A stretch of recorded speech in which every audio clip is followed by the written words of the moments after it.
I've come 5,000 miles almost to the end of the world, and I've found pirate's treasure. Hi, I'm Joe, and welcome to MotorCity Boat Works. Let's get to work. If you've been watching the channel, you know that I frequently travel with my wife. It's something we've committed to doing since I've retired, and our travels have taken us all around the world. And even though I'm away from the boat works, I have to be honest, I'm always thinking about my boat restoration. I'm thinking about the projects that I have to do and the items that I have to buy, the order of work, and all sorts of projects and stuff that I've got to get done. And it's led me to now start looking for stories of interesting boat motivation, things that you don't normally hear about, but I'm sure you'll relate to. This summer, we spent 2 weeks in the Friesland region of the Netherlands exploring the Dutch canals, rivers, and lakes. Now we've left the Netherlands and we've come all the way to the northwest coast of Brittany, France. Brittany is a province in France that's known for medieval fishing villages, rugged coastline, and some of the oldest standing architecture in the world. Fishing, sailing, and the sea make this one of my favorite places to visit in all of Europe. If you like old boats, it just doesn't get any better than this. I hope you stick with me because I found a hidden treasure on the coast of France. So we're staying in a town in France called St Malo. It's a very famous medieval fortified town. There's a new city built around the old wall city. That's what's known as the intercity, and that's where we like to go walk around and check things out. It's right on the coast, and it was a launching point for all of the French corsairs, the pirates, the French pirates that were part of the Napoleonic Wars and before. St Malo is also the starting port for the Route du Rhum. It's a very famous sailboat race that goes from St Malo, France, to Guadeloupe in the Caribbean.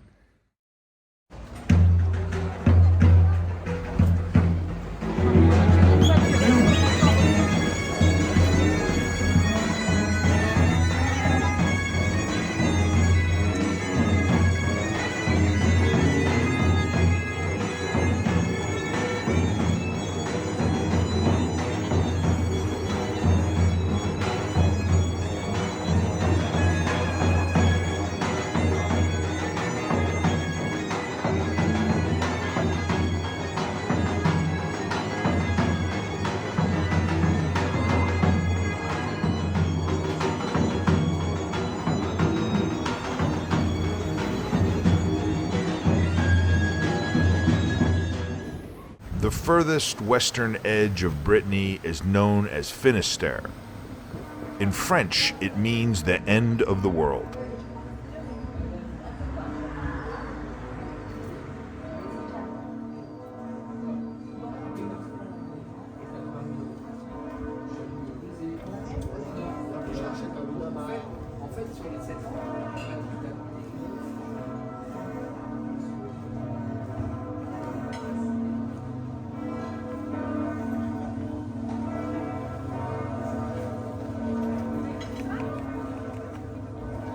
So today we're brocante shopping. Brocante is like a flea market. It's like an antique shop where people kind of collect up their junk and sell it. And this is our new thing, to go all through the small French towns and go to the brocante shops, the second-hand shop, and kind of look at their leftover items for sale. You find some very fascinating and interesting thing. And each French town is even more interesting than the last. They all have their own kind of style and architecture. Their history goes back hundreds of years, and it's just something amazing to see. All the little towns in Brittany, it's fantastic.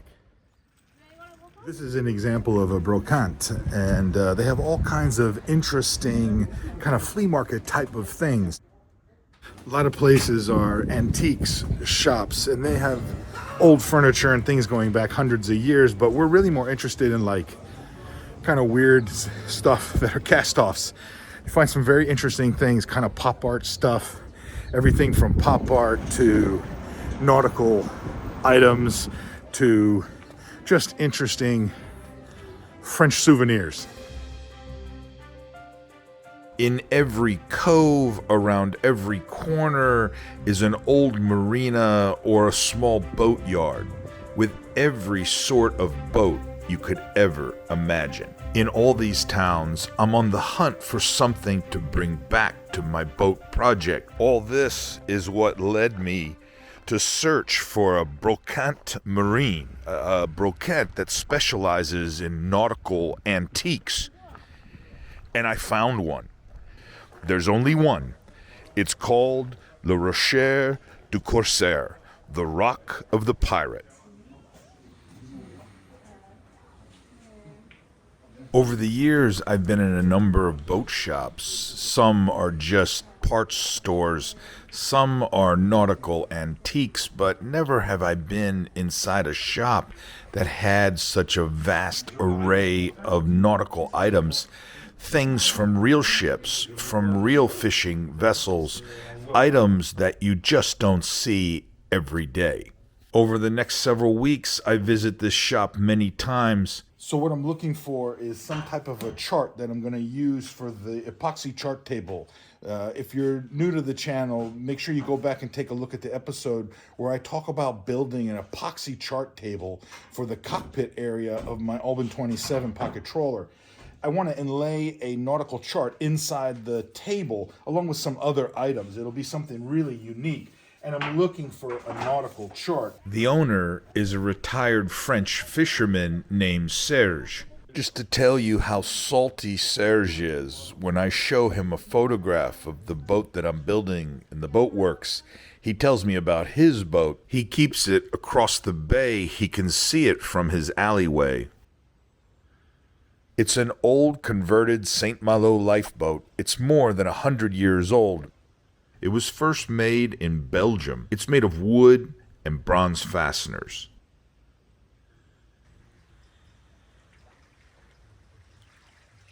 With my wife acting as translator, I work up the courage to ask Serge if I can interview him about his boat shop, and we agree to meet in the following days. Are you enjoying the show?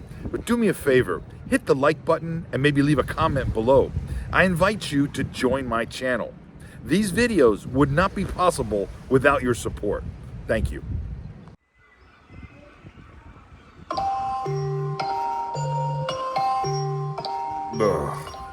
It's 6 o'clock in the morning, Saturday, and the reason we're getting up so early is because today is market day. This morning we're here at a market. We're in Dinan, which is a town. It's about 10 minutes away from St Malo. And every day of the week, or every other day of the week, all the French towns, they have a little market, and they will, they have everything from like food items, spices and vegetables, fruit and veg, to all sorts of other things, a little bit of clothing, kitchenwares, all kinds of stuff. It's just a great time to see what's going on and taste the sample of everything.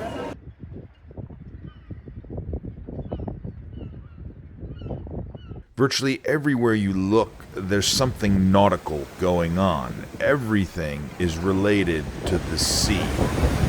So we're about 10 minutes from our apartment, and we've come to the walls here in St Malo, and we're watching the waves crash. It's August, and today is high tide. So it's about 8:30 at night, and the waves come in with the high tide, right due to the moon, and they just explode all over the stone walls here. And it's just awesome. There's this massive crowd. It's got a very carnival experience. And we're getting photographs to try not to get wet. It's quite fun.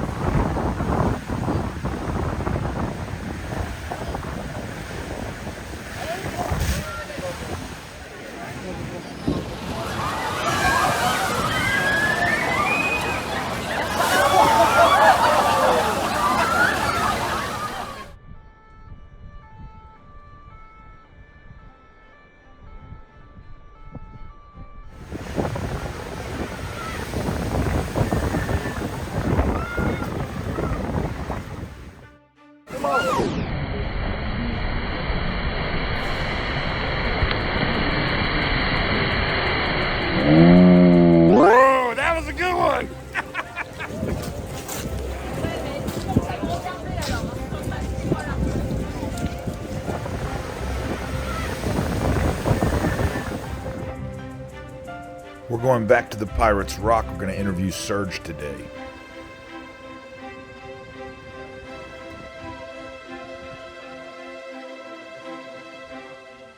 Je m'appelle Serge Lelouette, je suis breton et mon magasin, mon échoppe s'appelle le Rocher du Corsaire.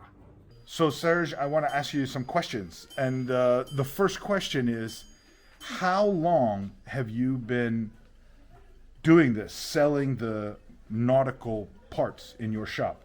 J'ai créé mon magasin depuis 13 ans, 13 années. How did you get started? Alors, c'est par passion déjà et d'une. J'ai créé ça, je suis en retraite de la pêche. Je suis un ancien pêcheur professionnel. Et arrivé en retraite, il a fallu que je fasse quelque chose. Parce qu'on ne peut pas rester inactif. Donc, comme j'avais beaucoup de choses ramassées toute ma vie, j'ai créé ce magasin de brocantes marines. That brings up another question, which is, where do you get all these interesting treasures? Where do you find them? C'est pas facile à trouver. C'est les copains, beaucoup de la pêche, qui m'appellent, les gens, on a des objets de marine. Je fais les ports de Bretagne. Je vais voir les gens de la pêche. En général, tous les pêcheurs ont une pièce, 2 pièces, 3 pièces. Mais c'est pas facile. Did you have a lot of stuff before you got started, before you retired? In other words, you were already a collector. Bon, ouais. J'ai commencé à 18 ans à ramasser tout ce qui était du domaine de la mer. C'est évident que maintenant, j'ai beaucoup de choses. Was it your dream to own a shop that sells the nautical treasures? Oui. Le plus dur a été de trouver l'endroit. C'est-à-dire que ce hangar, avant, il était interdit, c'est pas à moi. Et il y avait un électricien ici qui entreposait son matériel. Et quand je lui ai demandé qu'est-ce qu'il faisait du hangar, il m'a dit « Oh là, jamais tu l'auras ». Et puis un jour, du mauvais temps, on ne va pas à la pêche, je le rencontre dans la rue, il me dit « Je laisse le garage ici, l'endroit ». Et là, je me suis engouffré. Et là, victoire. Wow. That's very fortuitous. C'est un coup de chance extraordinaire. C'est parce que la mer était mauvaise et que je ne suis pas parti à la pêche que j'ai rencontré le propriétaire qui m'a dit je laisse le hangar. Et au début ici, je réparais des bateaux. Je rentrais des bateaux, des petits bateaux et je les réparais. Et après, j'ai monté ça. Le bateau de Terre-Neuve, de Terre-Neuva. Vous voyez, Terre-Neuve, ouais, le Doris, le petit bateau qu'on marche à l'avion. Ici, je le mettais ici, ils font 6 mètres. Donc je pouvais l'élever avec le palan. So I retired last year, and one of my dreams since I was a young man is to own a boat shop where I could work on boats and have boat things around. And so when I retired, I built a shop to do that, but I have no customers because I don't like customers. So this way I don't have to worry about it. Non, c'est difficile. Ouais. So does every item that you have collected, does it have a story? Ah oui.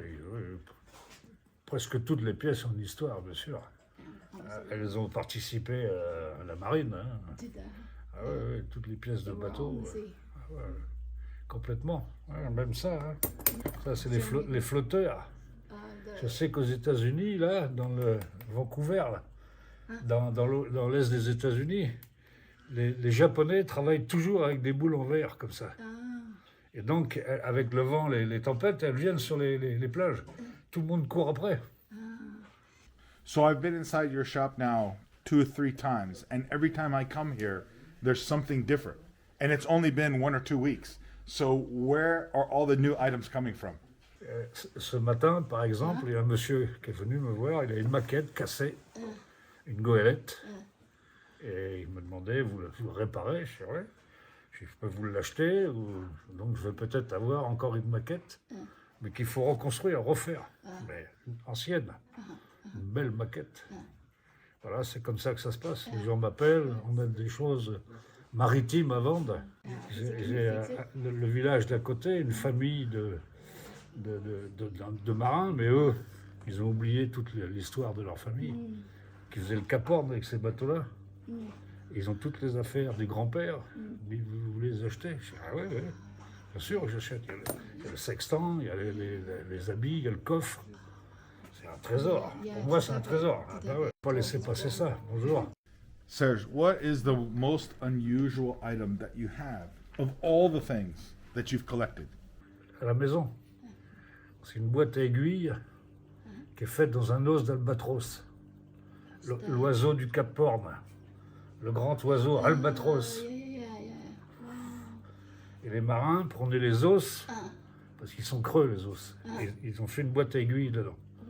Ça c'est top. Les aiguilles à voile, ça. C'est une boîte à aiguilles. C'est un os d'oiseau. Yeah. Moi, j'ai plein de choses comme ça.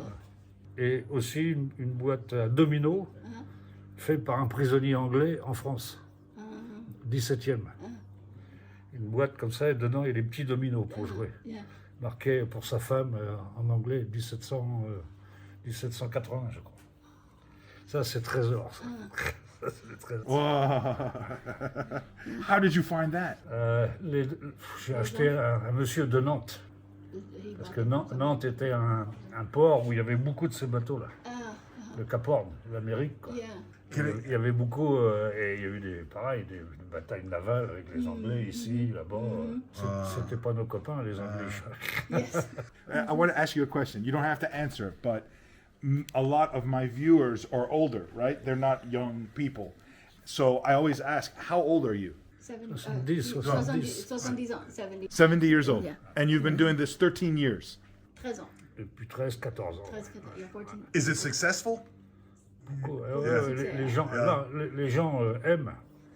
Alors si je vends des choses, c'est bien. Si je vends pas, je m'en fous. C'est pareil. Tout à fait. Yeah. C'est déjà pour le plaisir, bien sûr. Avant tout. Yeah. Tout à fait. He's a man after my own heart. This, Yeah. can you imagine having your own shop of treasures?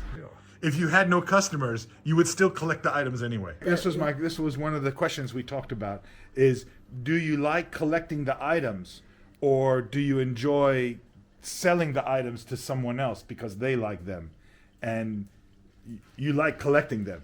If you had no customers, you would still collect the items anyway. Le commerce, c'est bien aussi, mais c'est plus la recherche, trouver quelque chose, rencontrer des gens comme vous. Oui. Et des fois, j'ai des regrets quand je vends quelque chose. Yeah. Après, je suis là. Ah. Ouais, après, je ne trouverai plus, c'est fini. Because you never. Last question, Serge. Do you have any suggestions for someone else, or maybe a young person who wants to do something like this? Do you have any advice for them? They are not. Tu veux commencer? Ouais, Oui. comme ça. Je conseille les jeunes à le commencer de bonne heure, le faire de bonne heure, ramasser les choses, même si on dit que c'est pas bien. Il faut le faire, il faut ramasser, pour avoir après. Il y a un exemple américain, je l'ai vu à la télévision, le gars qui fait des Mustangs maintenant, qui vend des Mustangs. Il avait 16-17 ans, il ramassait toutes les vieilles voitures. Ses parents disaient arrête, il y en a partout, de saloperies. Et maintenant, il fait travailler sa famille.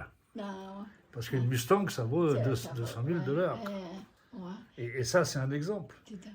Il faut anticiper sur le futur. Oui, tout à fait. Voilà. Building his family. Because Il a eu l'intelligence de le faire avant. I want to thank you for your time and thank you for allowing us to ask you some questions. I really appreciate it. Écoutez, c'est avec plaisir. Hein. Merci beaucoup. Ok. Thank you so much. I appreciate it. Thank you. This summer has been an amazing dose of boat motivation. I think to myself, I just can't wait to get back to the boat works and get back to work. I hope you enjoyed this episode as much as I did. Feel free to contact me via the MotorCity Boatworks website or on the homepage of my YouTube channel. I'll be back next time with another great episode. Stay motivated.